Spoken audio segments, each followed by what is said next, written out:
उनका स्वागत करते हैं, उनका अभिनंदन करते हैं। भारत माता की, भारत माता की, वंदे वंदे भारत माता की। भाई और बहनों, मैंने पिछले आधे घंटे में तो आपको सारे विषय आपको बता दिए। के साथ स्वागत करिए हमारे मुख्य मेहमान सड़क परिवहन मंत्री श्री नितिन गडकरी जी का।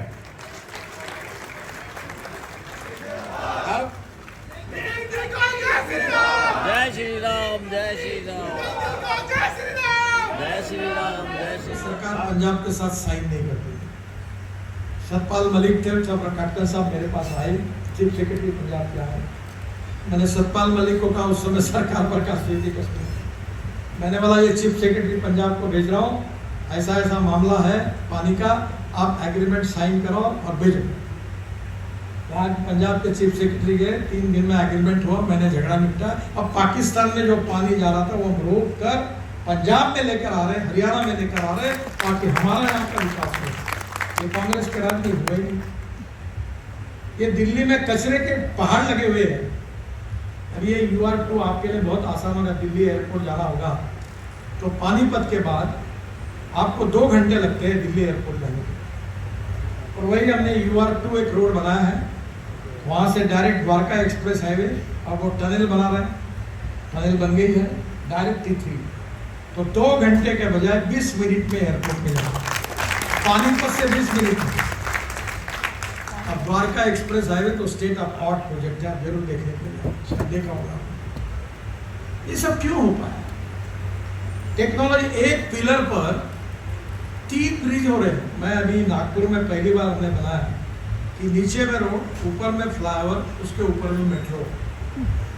फिर वो कंसल्टेंट था L&T में काम करने, उसको बोला कि एक ही पिलर पर ऐसा नहीं हो सकता, नीचे में रोड, ऊपर में फ्लाईओवर, फ्लाईओवर के ऊपर फ्लाईओवर, फिर उसके ऊपर पे मेट्रो। बोले हो सकता है। आपको ताज्जुब होगा, मैं पूना में 50,000 करोड़ के ऐसे फ्लाईओवर मंजूर कर दिए और काम की शुरुआत हुई 3 लेयर। चेन्नई में, चेन्नई पोर्ट से लेकर हम ऐसा 12,000 करोड़ का मंजूर किया, लगभग वो भी ऐसी ही 3 लेयर के। सब जगह टेक्नोलॉजी आई है और नॉलेज ये पावर है। Knowledge is very important. Innovation, entrepreneurship, science, technology, research scheme, and successful practices, we name it as knowledge. And conversion of knowledge into wealth is the future. हम technology सेवी है, हमारी सरकार ने सब जगह टेक्नोलॉजी स्वीकार की। फिर वो मेरा उतरने के बाद मोदी जी बोले मुझे भी जाना है, तो साबरमती के फ्रंट से वो भी उड़कर वहाँ सरदार सरोवर गए, वहाँ से वापस आए। अब हम वो ला रहे MPBS सी प्लेन, केवल हवाई जहाज नहीं, और 30 एयर स्ट्रिप हमने ऐसी बनाई है जो रोड भी है और एयर स्ट्रिप भी है। रोड बंद करेंगे, विमान उतर जाएगा, विमान अंदर जाएगा, रोड शुरू हो जाएगा, रेलवे फाटक जैसा। 30 एयर स्ट्रिप है। मैं शिपिंग का मंत्री था, हमारा बजट था 800 करोड़ का, वो 5 साल में होके 4,000 करोड़, और मैंने प्लान बनाया 16 लाख करोड़ का। और आपको ताज्जुब होगा कि पैसे कुछ नहीं थे, हमने 12 लाख करोड़ के काम पूरे किए और पूरे पोर्ट ऑफ प्रॉफिट में है। हमारा JNPT 1800 करोड़ रुपए प्रॉफिट साल में कमाता है, और आज हम हमारा पोर्ट का बिजनेस 2.5 गुना बढ़ा है। इसका कारण पॉलिसी, नीतियाँ। अगर आप देश को समृद्ध संपन्न बनाना चाहते हैं, इस देश की गरीबी को दूर करना चाहते हैं, तो इंडस्ट्री और एग्रीकल्चर 2 सेक्टर को बढ़ाना होगा। अगर इंडस्ट्री चाहिए तो वही जाएगी जहाँ water, power, transport and communication है, और एग्रीकल्चर में वही विकास होगा जहाँ इरिगेशन है, पानी है, जहाँ सीड है, अच्छे प्लांट है और बिजली है, सस्ते में फर्टिलाइजर है। अभी ड्रोन आया, ड्रोन से स्प्रेइंग शुरू हो गया, नैनो यूरिया आया, नैनो मिश्रकत आया। इतना बड़ा रिवोल्यूशनरी चेंज है कि किसान का खर्चा कम हो जाएगा। एग्रीकल्चर ग्रोथ रेट को हमको बढ़ाना है। हमने बहुत टेक्नोलॉजी लाई है। ब्राजील में 1952 में हमारे यहाँ से गिर जात की गाय गई थी, और वहाँ 60 लीटर दूध देती है। तो हमारे यहाँ बेटी बचाओ अभियान जैसा चलता है, तो देश में 3 प्रोजेक्ट शुरू हो गए एम्ब्रियो ट्रांसफर, और तीनों का उद्घाटन मैंने किया है। एक सांगली में महाराष्ट्र में चितले करके उन्होंने शुरू किया, एक शरद पवार साहब ने बारामती में किया, उसका भी उद्घाटन मैंने किया, और तीसरा हमने वेटरनरी यूनिवर्सिटी नागपुर में किया। तो ये जो 60 लीटर वाली गाय थी, इसका जो बूल था उसका सीमेंस लाकर हमने हमारे यहाँ के इंडिया में 2 लीटर वाले गाय को दिया, और अब टेक्नोलॉजी विकसित हुई है तो बेटी बचाओ अभियान जैसी जरूरत नहीं है, 100% गोरी होगी, गोरा नहीं होगा। और 2 लीटर गाय को अगर इंजेक्ट करते हैं तो वो गाय 20 से 22 लीटर की गोली तैयार होगी। और हर गाय अगर 25 और 30 लीटर की होगी तो किसान आत्महत्या क्यों करेगा? इकोनॉमी कितनी बदल जाएगी। जैसे मैंने कहा कि 16 लाख करोड़ का इंपोर्ट अगर 10 लाख करोड़ कम होगा तो ये पैसा हिंदुस्तान में कितना एम्प्लॉयमेंट पोटेंशियल खड़ा करेगा। तो बेसिकली ऐसी बहुत सी बातें हैं कि जो हमारी नीतियों के साथ जुड़ी हुई है। बहुत घनिष्ठ संबंध है। मैं मुंबई में अक्सर वो मेरे ऊपर बहुत प्रेम करते थे, मैं उनको अपना आइकॉन मानता हूँ। पर समाजवादी विचारधारा के आधार पर उन्होंने भी देश में अनेक जगह पर समाजवादी पार्टी की सत्ता आई, पर समय के नतीजा लिखिए कि समाजवादी पार्टी भी खत्म हुई। एक दिल के टुकड़े हुए हजार, कोई यहाँ गिरा कोई वहाँ गिरा, ऐसी हालत हो गई। फिर एक स्वतंत्र पार्टी थी, और स्वतंत्र पार्टी ये लिबरल इकोनॉमी के आधार पर अमेरिका की जो नीतियां थी उसके आधार पर चलती थी, गुजरात और महाराष्ट्र में थी, वो भी खत्म हो गई। और कांग्रेस पार्टी ने सोशलिस्ट अप्रोच स्वीकार किया था, वो भी नीतियां लगभग फेल हो गई। बड़े बड़े होटल्स उस समय सरकार ने डाले, स्टील इंडस्ट्रीज डाली, पर कहीं इस बातों के लिए सरकार के बजट से पैसा खर्च करने की जरूरत ही नहीं थी। सही में पैसे की जरूरत खर्चा करने के लिए वहाँ थी जहाँ लोग गरीब हैं, सामाजिक आर्थिक शैक्षणिक दूसरे से पिछड़े हुए हैं, जहाँ पब्लिक प्राइवेट इन्वेस्टमेंट नहीं आ सकती, वहाँ सही में जरूरत थी। और जब मैं महाराष्ट्र में मंत्री था तो मैंने मुंबई में फ्लाईओवर्स पब्लिक प्राइवेट इन्वेस्टमेंट से बनाया, ये Worli Bandra public private investment से, Mumbai Pune public private investment से बनाया। और जो पैसे बच गए वो महाराष्ट्र के 16,000 गांवों को मजबूत रोड से बनाने के लिए वो पूरा पैसा मैंने उनको अलॉट किया, जो गरीबों के लिए फायदे। The inspiration behind public-private management was giving more priority to rural agriculture and tribal people who are socially, economically, educationally backward, और जहां पब्लिक प्राइवेट इन्वेस्टमेंट संभव नहीं थी। पूरी नीतियां गलत होने के कारण हवाई अड्डे नहीं बने। आज देखिए हवाई अड्डे पब्लिक प्राइवेट इन्वेस्टमेंट से बने तो 100 बन गए। रोड तो इतने बन गए हैं कि दिल्ली से हमने मेरठ का रोड बनाया, पहले 4.5 घंटे लगते थे, अब तो केवल 40 मिनट में होगा। दिल्ली मुंबई हाईवे बना, 48 आवर लगते थे, 12 घंटे में होगा, लगभग दिसंबर तक पूरा होगा। दिल्ली से देहरादून 9 घंटे लगते थे, हमारा रोड दिसंबर में इनॉग्रेट होगा, 2 घंटे में होगा। हरिद्वार 1.5 घंटे में होगा। बंगलोर से मैसूर 3.5 घंटे लगते थे, 1 घंटे में हुआ। अब चेन्नई से बेंगलोर पूरा हो रहा है, उसको 6 घंटे लगते थे, 2 घंटे में होगा। तो पूरी तरह आप देखिए, हमारे बचपन में हम भाषण में बोलते थे कश्मीर से कन्याकुमारी तक, और आज मुझे पहली बार इस बात का एहसास होता है कि अगर आप मनाली से निकलोगे तो रोहतांग पास जाने के लिए 3.5 घंटे लगते थे। अब अटल टनल बनाई है तो 8 मिनट में निकल जाते हैं, 3.5 घंटे। वहाँ से निकलकर हिमालय के बीच में से हम लद्दाख लेह की तरफ जब जाते हैं तो हम 8 टनल बन रहे, 4 बन गई, 4 का काम शुरू है, रोड का काम शुरू है, तो लद्दाख ले आते हैं। और लद्दाख लेह से हम श्रीनगर निकलते हैं तो कारगिल के नीचे हम लोग आशिया की सबसे बड़ी टनल बना रहे जोजिला, जिसका 70-75% काम हुआ है। 5 बार उसका टेंडर निकला था, 12,000 करोड़ उसकी कॉस्ट थी। हमने साल भर मेहनत करके इतना अच्छी टनल बना रहे, तो हमने 5,000 करोड़ बचाए और केवल 5,200 करोड़ का काम किया। फिर जोजिला से बाहर निकलेंगे तो झेड़बोर टनल है, और झेड़बोर भी अब पूरी होगी, वहां से श्रीनगर आएंगे। श्रीनगर से जम्मू तक 18 टनल और रोड लगभग बन गया। आखिरी 1-2 टनल का काम 2 महीने में फाइनल होगा। और कटरा के पास से आप दिल्ली कटरा हाईवे जा रहा है, वो भी लगभग दिसंबर तक पूरा हो जाएगा। आज मैंने हेलीकॉप्टर से वो देखा।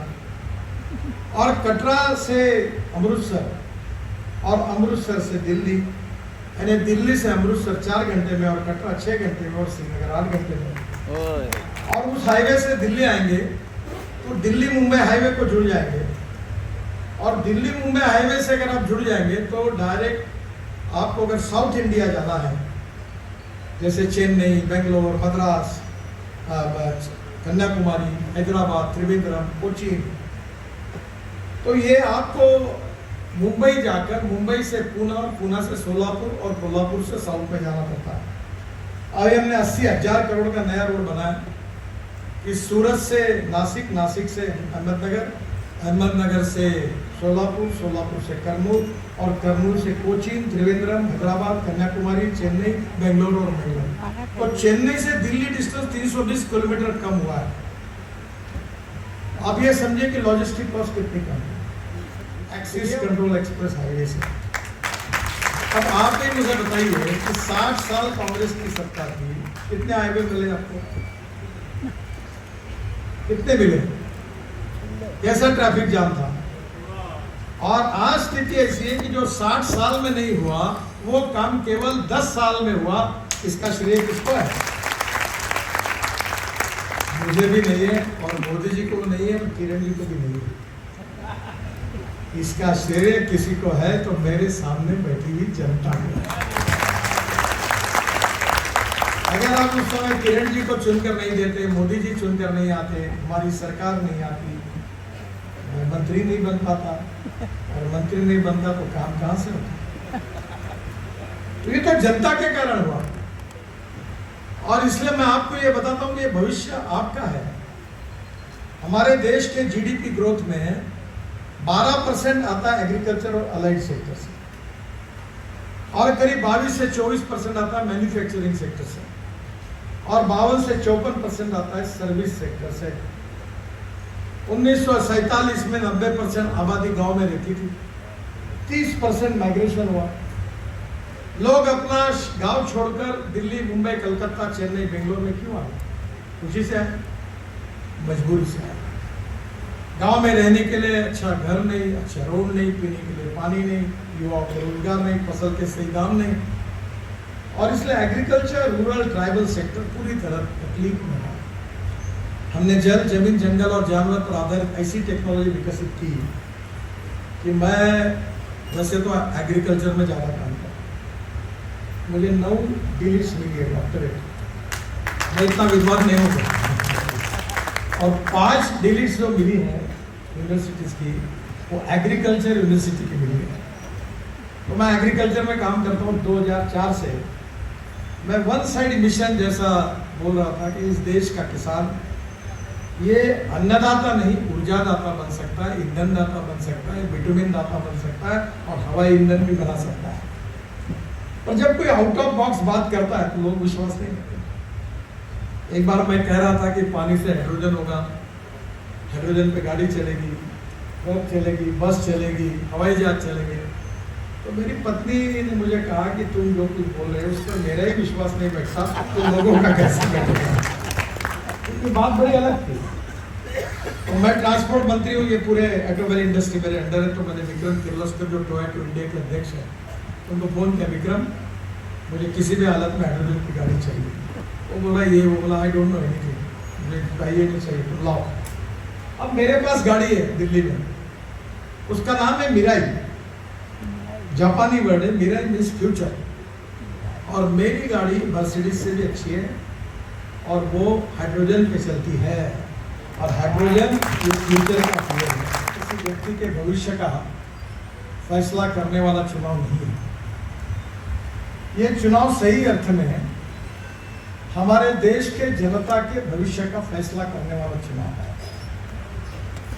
अगर सही नेतृत्व और सही नीतियां होगी तो हमारा देश तरक्की करेगा। हमारे प्रधानमंत्री चाहते हैं कि हम हिंदुस्तान को वर्ल्ड की 3rd लार्जेस्ट इकोनॉमी बनाएं, $5 ट्रिलियन की इकोनॉमी बनाएंगे, विश्व गुरु बनाएंगे।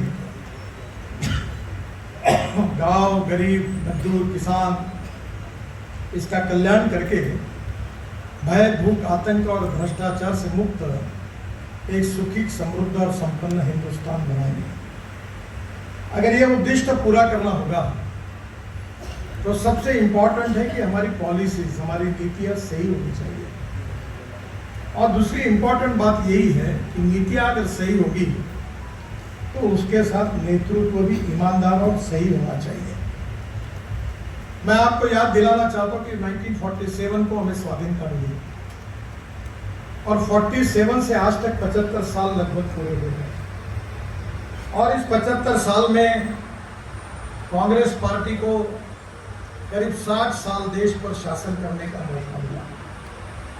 पंडित जवाहरलाल नेहरू देश के प्रधानमंत्री थे, बाद में इंदिरा जी बनी, बाद में राजीव गांधी बने और राजीव गांधी जी के बाद सोनिया जी और राहुल जी के नेतृत्व में मनमोहन सिंह जी बने। कांग्रेस को बहुत बड़ा अवसर मिला है। कांग्रेस ने बहुत वादे किए थे, 20 कलमी, 40 कलमी, 5 कलमी कार्यक्रमों की घोषणा हुई थी। आपको याद होगा 75 में जब इमरजेंसी लगी थी तो कांग्रेस ने गरीबी हटाओ का नारा भी दिया था। सब वादे जो थे वो ग्राउंड रियलिटी पर पूरी तरह असफल हुए और देश की जो तरक्की होनी चाहिए वो नहीं हुई। पर पिछले 10 साल में जो कुछ काम हुआ है वो आपके सामने है। मैं पूरे विश्वास के साथ ये कह सकता हूं कि 60 साल में कांग्रेस जो नहीं कर सकी वो हमारी सरकार ने 10 साल में करके दिखाया। मैं अपने डिपार्टमेंट की चर्चा इसलिए नहीं करूंगा क्योंकि आप तो लोग देखते ही, आपको पता है मैं पिछले 10 साल में 50 लाख करोड़ रुपए के काम कर चुका हूँ। 50 लाख। और मैं ये कहने वाला एक मंत्री हूँ कि इस देश में पैसे की कमी नहीं है। ओए क्या बात। इस देश में देश के लिए ईमानदारी से काम करने वाले नेताओं की कमी है। मुझे बहुत अच्छा अनुभव मिला 95-2000 में। मैं महाराष्ट्र में मुंबई में मंत्री था और आप कभी मुंबई जाओगे तो समुद्र में एक वर्ली बांद्रा सीलिंग बना हुआ है, वो मुझे बनाने का सौभाग्य मिला। 55 फ्लाईओवर्स बने और मुंबई और पुणे के बीच में देश का पहला एक्सप्रेस हाईवे मैंने बनाया। तो मेरे पास 5 करोड़ रुपए थे, पैसे नहीं थे और उसमें धीरूभाई थे और रिलायंस का टेंडर मैंने रिजेक्ट किया था। वो 3600 करोड़ का था, आज की कीमत 40,000 करोड़। और वो जब रिजेक्ट किया था तो लोग मुझे बोल रहे थे कि वो लोएस्ट आए थे आपने, मैंने कहा थोड़ा एग्जीक्यूटिव था। काफ़ी विवाद हुए और मुझे बताते हुए खुशी हो रही कि हम कैपिटल मार्केट में गए, MSRDC करके एक ऑर्गेनाइजेशन तैयार की और हमने मार्केट से पैसे खड़े किए। और मुझे याद है कि जब पहली बार हम मार्केट में 600 करोड़ के लिए गए तो हमको 1200 करोड़ मिला, 650 करोड़ के लिए 1150 करोड़ रुपये मिला। और उस एक्सपीरियंस ने मुझे सिखाया कि देश में पैसों की कमी नहीं है। मैंने पहले हमारे NHI का inhibit model Mumbai stock exchange में लॉन्च किया और उसका पीरियड था 7 डेज का और वो 7 दिन के बाद पद्धति ऐसी है कि मेरा कार्यक्रम तय हुआ था मुंबई स्टॉक एक्सचेंज में, फिर मैं वो बेल बजाता हूँ और इशू जो होता है उसको ख़त्म करता हूँ। और उस समय मैं गोवा में था। दूसरे पहले ही दिन 7 घंटे में हमारा bond issue 7 times over subscribe हुआ।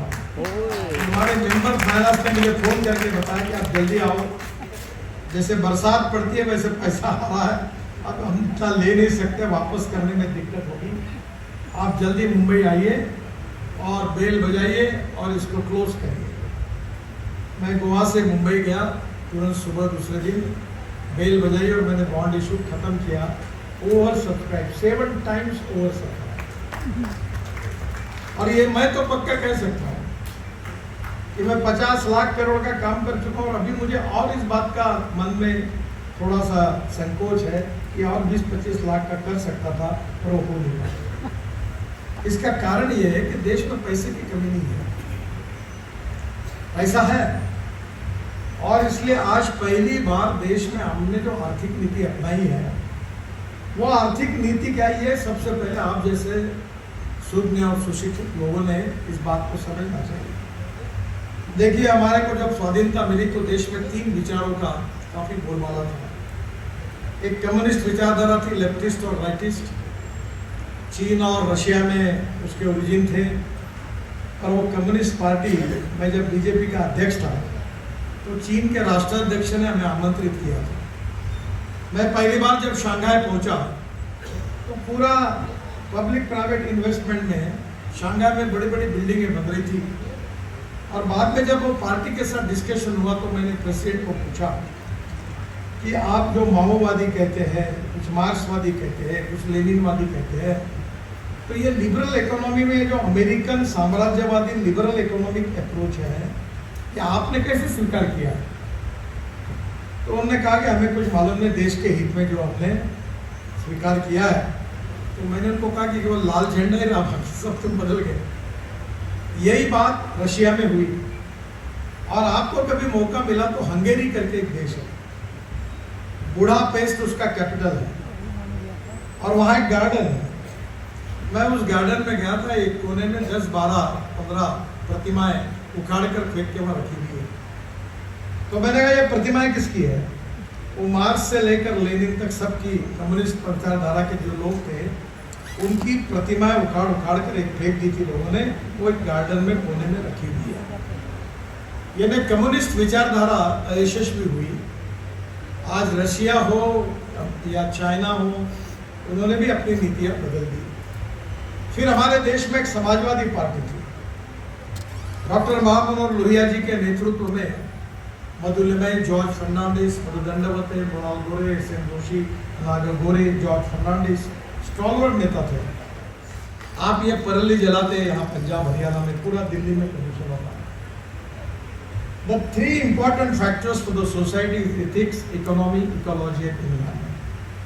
3 दिन दिल्ली में रहो, इतना पोल्यूशन है कि इन्फेक्शन होता है। अब हमने पानीपत में एक प्रोजेक्ट शुरू किया है कि ये जो पराली है, इससे 1 lakh litre bioethanol Indian Oil ने डाला है, 150 टन बिटुमिन और 76,000 tonne bio aviation fuel in sustainable aviation fuel बना रहे हैं। और मैं आपको बताना चाहता हूँ कि आने वाले 3-4 साल में दुनिया के हवाई जहाज इंडियन एयरपोर्ट्स पे इसलिए आएंगे कि पेट्रोलियम हवाई ईंधन से हमारा हवाई ईंधन सस्ता होगा। ये पराली से हवाई ईंधन बन गया। मैं खुद 3 चीनी मिलें चलाता और एग्रीकल्चर में काम करता हूँ। हमारे यहाँ ब्रोकन राइस से, कॉर्न से, सभी प्रकार के फूड ग्रेन से, शुगर कैन जूस से, मोलाइसिस से इथेनॉल बनता है। मेरे पास टोयोटा की इनोवा गाड़ी है दिल्ली में, वो वर्ल्ड की पहली गाड़ी है जो यूरो 6 इमिशन नॉर्म्स को अप्लाई करती है। और वो गाड़ी 100% किसानों ने तैयार की हुई इथेनॉल पे चलती है। 100%। इथेनॉल का रेट है 60 रुपए, पेट्रोल का रेट है 50 रुपए, 120 रुपए। और ये गाड़ी 60% बिजली तैयार करती है।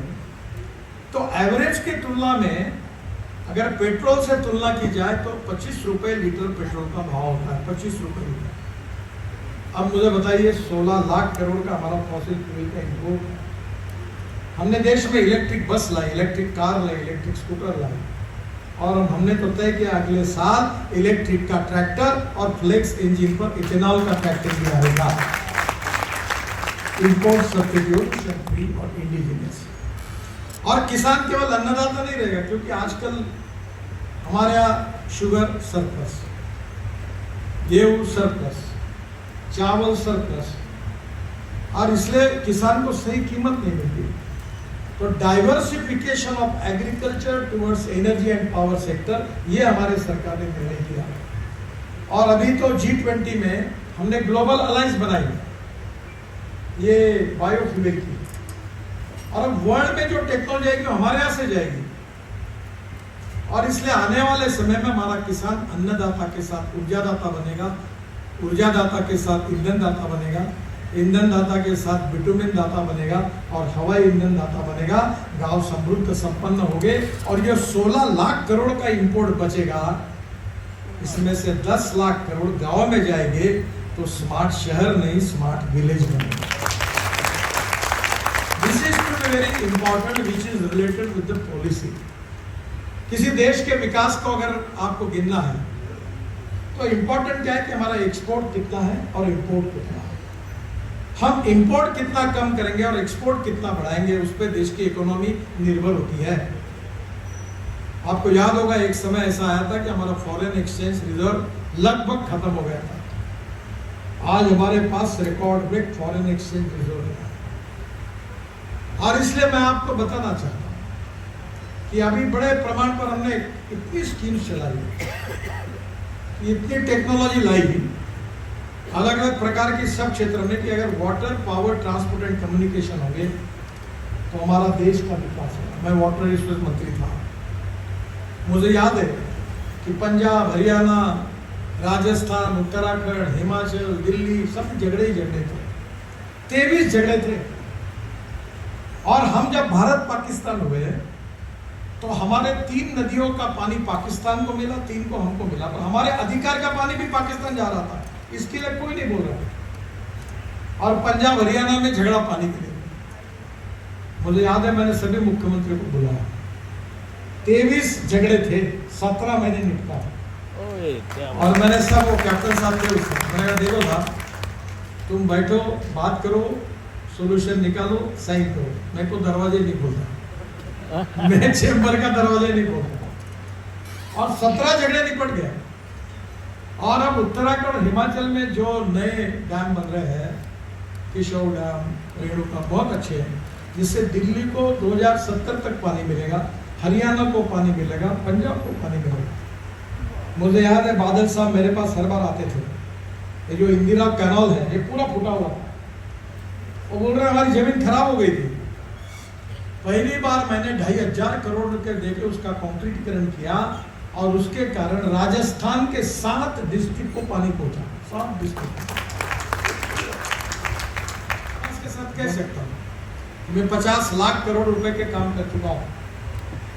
और कोई मायका लाल मुझे नहीं, आपको नहीं बता सकता कि वो कॉन्ट्रैक्टर को काम लेने के लिए मुझे मिलना पड़ा और मेरे से उसको फिर कुछ पैसे देने के बाद ऑर्डर मिले, ऐसा कभी नहीं हुआ। We are transparent, time bound, result oriented and commercial.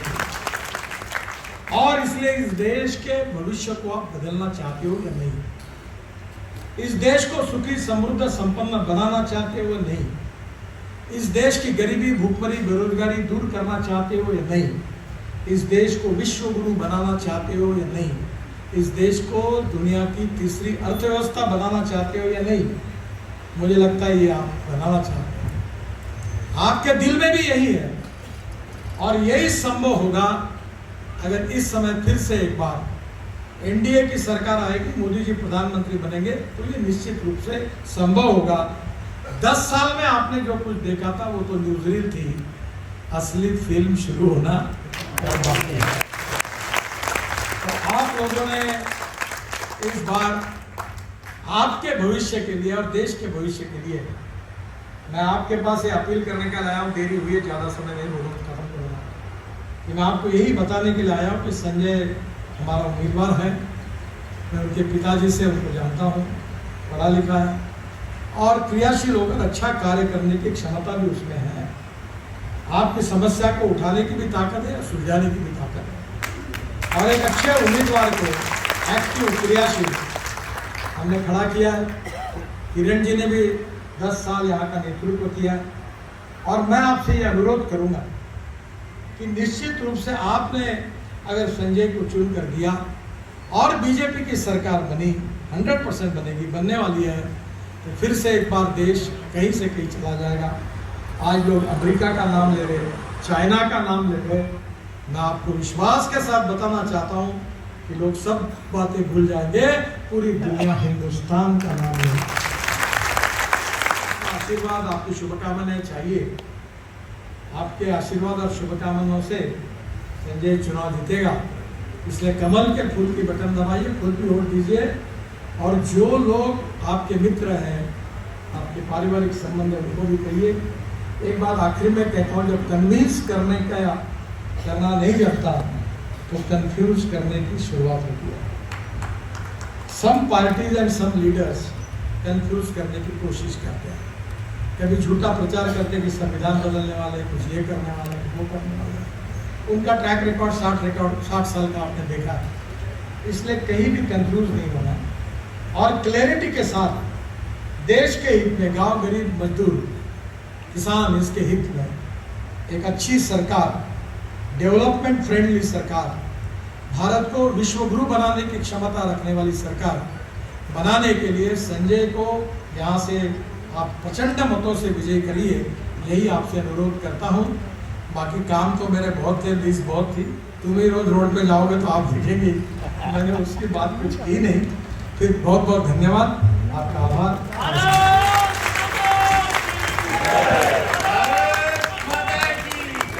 Bharat माता की वंदे वंदे। बहुत बहुत धन्यवाद माननीय नितिन गडकरी जी, जिनके मार्गदर्शन में सड़कों का जाल बिछ चुका है और बिछेगा। हमारे मिनिस्टर साहब श्री नितिन गडकरी जी, श्री संजय टंडन जी, जितेंद्र मल्होत्रा जी, सम्मानित मंच और सम्मानित सभा, यहाँ बहुत लोग बैठे हैं, सुभाष जी, कमला जी, बहुत लोग, शक्ति जी, अनूप जी, किस किस का नाम लो, किसका छूट जाए पता नहीं चलता, तो माफ करना अगर किसी का नाम रह गया। मैं बताना चाहूंगी सबको, सिर्फ 2 बातें करनी है मैंने नितिन जी के बारे में। ये ना मेरी बारी है बोलने की, मल्होत्रा जी चुप करो। अच्छा, मैं आज नितिन जी को धन्यवाद करना चाहूंगी। एक तो पूरे देश में इन्होंने इतना कमाल का जाल फैला दिया, सड़कों का, कितने लेन हाईवेज का, टनल्स का, वो तो सब कुछ वो जग जाहिर है जो किया है। नॉर्थ ईस्ट में जो कर दिया, जो हमारी फ्रंट लाइंस पे जम्मू कश्मीर में कर दिया, वो सबको पता है। चंडीगढ़ के लिए क्या किया, उसके लिए धन्यवाद करना चाहूँगी। आज से 5 साल पहले हमने एक रिक्वेस्ट रखी थी, इनके साथ शैलेश आए जो हमेशा इनके साथ रहते हैं, उनको बोला था कि हमें यहाँ पर एक फ्लाईओवर चाहिए, क्योंकि ट्रिब्यून चौक पे बहुत रश होता है, तो लोगों को उससे मिलेगा आराम। आप मानेंगे नहीं, एक दिन में इन्होंने हमें वो फ्लाईओवर के लिए यस कहा।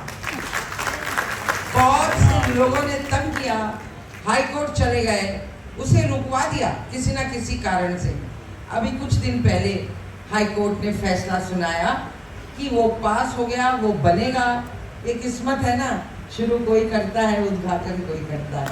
तो बहुत धन्यवाद है आपका कि आपने वो भी हमारे लिए किया और हमें दिया। तो आई फील, पर मैं खुश हूँ कि चंडीगढ़ को वो मिल रहा है, क्योंकि जो लोग उसके खिलाफ बात करते हैं इन चीज़ों के, वो तो बाहर चले जाते हैं ना, वो तो सड़क पे भी कभी जीरकपुर भी नहीं गए, है ना, तो बड़ी मुश्किल हो जाती है ये समझाना कि वहाँ पर कितनी ज़रूरत है उस जगह। आपको मेरी बात पर हंसी तो बहुत आती है, इसीलिए मेरा बोलना ज़रूरी है, कम से कम थोड़ी एंटरटेनमेंट ही हो जाए।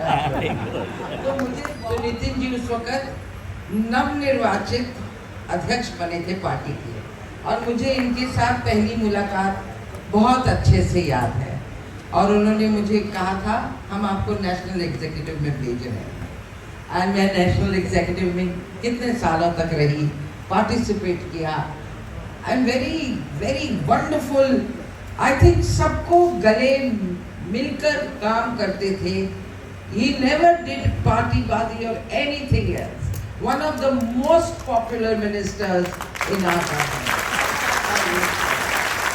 और एक बहुत बड़ी बात, मैं हर इंसान एक प्राइवेट मेंबर बिल लेकर आ सकता है। जब मैंने अपना पहला प्राइवेट मेंबर बिल लाया तो इट वाज ऑन द, वो जो था अपना good Samaritan act. Good Samaritan act की कुछ देशों में ऐसा है कि अगर किसी का एक्सीडेंट हो जाए तो उनको, उनसे पुलिस पूछताछ जरूरी नहीं है, जो आसपास के लोग हैं वो उनको जल्दी से हॉस्पिटल पहुंचा देते हैं. So I wanted to bring that as a law in India. Gadkari ji took over from the government side my private member's bill. Today it is law in India कि अगर आपका किसी का भी एक्सीडेंट हो जाए, कुछ भी हो, तो आपको उस इंसान को कोई अस्पताल पूछताछ नहीं करता, कोई पुलिस वालों को नहीं बुलाया जाता, जो रिपोर्ट करनी है वो करें, people are free to go. तो इतने लोगों की जानें बच जाती हैं बिकॉज पहले घंटे में ही नहीं तो इंसान का इंतकाल हो जाता है. तो he brought that and in parliament he thanked me. It will remain one of the high points of my 10 years in parliament because इतनी जरूरी चीज एक देश के लिए होना. But you know these are हमारी वोटिंग परसेंटेज जो शहर की आती है वो लगभग 60% के आसपास, 55% के आसपास आती है, और जो हमारे गांव हैं और कॉलोनीज हैं उसके अंदर लगभग 80% के करीब आती है. और जब एवरेज करते हैं तो वो 70-72% हमारी. ये पिछले जो चुनाव हुए हैं मैं उसकी परसेंटेज बता रहा हूँ. लेकिन अगर आप ये देखें, जिस तरीके से अभी सुभाष जी भी कह रहे थे कि गर्मी की प्रेडिक्शन है, गर्मी की प्रेडिक्शन का आप अंदाजा लगाएं कि परसों जब यहाँ पर योगी जी की रैली थी और समय 11 बजे था, 11 से लेकर 1:30 बजे के बीच में पीक आवर्स गर्मी के होते हैं, और टेंट तो लगा हुआ था, लेकिन आप देखेंगे कि किस तरीके से जैसे राजनीतिक गर्मी बढ़ी हुई थी, लेकिन सूर्य की गर्मी भी कम नहीं थी. और वहां पर लगभग 25,000 से अधिक लोग वहां पर, जिनको टेंट के अंदर भी जगह नहीं मिल पा रही थी, वो धूप में खड़े होकर भी योगी जी की बात को सुनने के लिए आए. आप अंदाजा लगाएं कि किस तरीके से लोगों का भाव रहा होगा. जो आप में से लोग वहां पे उस दिन थे, उन्होंने तो अपनी आंखों से देखा होगा. आज हम सब लोग के ऊपर एक दायित्व आता है, और वो दायित्व क्या है कि जैसे एक कैंडिडेट होता है ना, उसको कोई व्यक्ति दिखता है चुनाव के समय, तो वो देखता है कि वो मेरा एक वोट जा गया है. उसके मन के अंदर ऐसा भाव आता है. तो जैसे मैं आप लोगों को देख रहा हूं, तो मेरे मन में ये भाव आ रहा है कि ये कहीं पे 100 वोट हैं, कहीं पे 500 वोट हैं, कहीं पे 1000 वोट हैं. ये सब वो व्यक्ति हैं इस शहर के जो एक सिंगल नहीं है, उनके ऊपर मल्टीप्लायर बहुत बड़ा है. जब मल्टीप्लायर बड़ा होता है तो जिम्मेवारी भी बड़ी हो जाती है, क्योंकि आप ज्यादा लोगों को कन्विंस कर सकते हैं. जब आप ज्यादा लोगों को कन्विंस कर सकते हैं तो आपके ऊपर दायित्व भी बढ़ जाता है. वोट डालने जरूर जाएंगे, ये मैं मान लूं आप सबका वायदा है. आधे लोगों ने तो हाथ भी नहीं खड़ा किया कि कहाँ का वायदा. भाई फोटो ले जरा, यहाँ देखो, जिसका हाथ नीचे है जरा शाम को उनसे बात करनी पड़ेगी. आप 1 जून को वहां पर बूथ पर बैठेंगे. आप अंदाजा लगाएं, हम 42 डिग्री में पद यात्राएं कर रहे हैं, पर आप सबका मेरे साथ बहुत बड़ा सहयोग रहा है, प्यार रहा है. हर चीज में आप मेरे साथ कंधे से कंधा मिलाकर चलते रहे हैं. तो कम से कम 1 तारीख को आप अपने वोटर के सहयोग के लिए वहां बैठेंगे, ये तो आप कर सकते हैं. अब हाथ थोड़े कम हो गए हैं. देखो, मैं गारंटी ले रहा हूं, जैसे मोदी जी की गारंटी है ना, ये चंडीगढ़ के बुद्धिजीवियों की भी गारंटी है. अब आप लोग वहां बैठेंगे तो आपके साथ बैठे हुए आप उन लोगों को फ़ोन करेंगे, जो लोग नहीं पहुंचे हैं उनको फ़ोन करेंगे कि भाई साहब हम इंतज़ार कर रहे हैं, आपका वोट नहीं डला। वो कहेंगे कि जी आपको कैसे मालूम है, आप बोलेंगे कि मैं तो यहाँ पर बैठा हूँ, आप पहुँचिए। सो ऐसा करते हुए आप देश की सेवा में और इस लोकतंत्र के पर्व में आप एक बड़ी कंट्रीब्यूशन कर सकते हैं। ये कंट्रीब्यूशन बहुत बड़ी है कि आप लोगों को बुलाकर वोट डलवाना। यहाँ पर जो 4 चीजें डेवलप हुई, हम इसको फाइनेंशियल हब के तौर पर भी डेवलप कर सकते हैं। इंडिया के अंदर हमारी जो फाइनेंशियल हब माना जाता है कि जो financial capital of the country, वो बॉम्बे को माना जाता है, लेकिन साथ ही साथ अहमदाबाद एक ऐसे शहर के तौर पे डेवलप हुआ जहां पे गिफ्ट सिटी जो साथ में बनना शुरू हुआ, जो Gujarat infrastructure and financial terminal के नाम से गिफ्ट का नाम रखा गया और आदरणीय मोदी जी ने उसकी शुरुआत करी थी। मैं ये सोचता हूं कि चंडीगढ़ के पास हर तरह का इंफ्रास्ट्रक्चर है, चंडीगढ़ के पास हर तरह की कनेक्टिविटी है, चंडीगढ़ एक रीजनल हब की तौर के ऊपर डेवलप हो सकता है। चंडीगढ़ के अंदर नई इन्वेस्टमेंट को लाने के लिए यहाँ पे बीपीओ इंडस्ट्री, फाइनेंस की इंडस्ट्री, यहाँ पे जो फंड्स के इन्वेस्टर्स की इंडस्ट्री, यहाँ पे जो नए जो लोग अपने सोशल मीडिया के अंदर जिन्होंने इन्फ्लुएंसर नाम की एक कैटेगरी बनी, आपने देखा होगा पीछे मोदी जी ने इन्फ्लुएंसर्स के साथ कनेक्ट किया था। हमने भी चंडीगढ़ के अंदर एक प्रोग्राम किया, आपको जानकर हैरानी होगी कि यहां पर हम 60 लोगों को हमने आइडेंटिफाई किया जो लोग लगभग 1 लाख से अधिक जिनके इन्फ्लुएंसर्स के आगे फॉलोअर्स थे, उनके साथ हमने वार्तालाप किया और मैंने उनको बोला कि हम आपको अगर चंडीगढ़ के अंदर एक इंक्यूबेटर प्रोवाइड करें तो वो कैसा रहेगा। और वो यंगस्टर्स ने इस बात के ऊपर ऐसा उसकी सराहना करी कि हमारे को तो कभी किसी ने पूछा ही नहीं था, टंडन जी अगर आप ये करा पाएंगे तो चंडीगढ़ के अंदर इन्फ्लुएंसर कैटेगरी सबसे अधिक आगे बढ़ सकती है। इसके ऊपर आज लोग बात करते हैं कि इंडिया के बारे में आज चर्चा करते हैं कि इंडिया की हमारे सड़कों का जाल बना। और मैं तो नितिन जी का काम उधर महाराष्ट्र में भी देखता, ये लगभग 5 बजे से यहाँ पर बैठे हुए हैं और नितिन जी 5 बजे से लोग आपका इंतजार कर रहे हैं, तो मैं आपके बीच और समय नहीं ले पाऊंगा और मैं आपका आभार व्यक्त करता हूं। मुझे पता लगा कि आपके जो प्लेन के चेंज की वजह से आपका ये जो देरी हुई है, लेकिन आप उतने समय तक आप एयरपोर्ट पर इंतजार कर रहे थे और ये वंदे धन्यवाद। यहाँ पर we are lucky to have you with us. Thank you so much. जय भारत, जय हिंद। बहुत बहुत धन्यवाद मैडम तिनखे जी। शहरवासी आपके बहुत बहुत आभारी हैं।